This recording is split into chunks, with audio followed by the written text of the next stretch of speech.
Sementara itu, memastikan kelancaran selama arus mudik libur Natal dan Tahun Baru, Dinas Perhubungan Sumatera Selatan akan melakukan ramcek dan mendirikan posko penjagaan di daerah rawan kemacetan.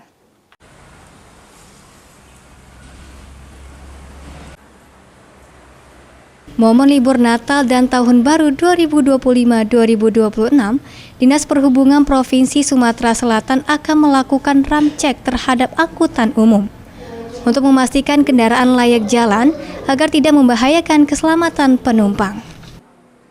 Kepala Dinas Perhubungan Provinsi Sumatera Selatan, Adi Narsa mengatakan, pengecekan kendaraan akan dilakukan secara menyeluruh angkutan transportasi publik, mencakup angkutan darat, laut, maupun sungai.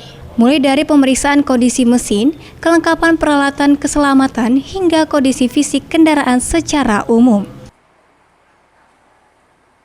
Sudah dilakukan pengecekan dari Kementerian Perhubungan kan untuk penyeberangan, kapal penyeberangan. Sudah tuh ke depan yuk kita akan lakukan ramcek bus ya Pak ya. Iya. Sejauh ini persiapan kita untuk menyambut Natal dan Tahun Baru sendiri seperti apa Pak? Penyeberangan tadi Pak. Yang penyeberangan. Itu kita untuk terutama untuk angkutan umum ini untuk di kesiapannya, pertama kita tekankan untuk kendaraannya yang layak jalan kan.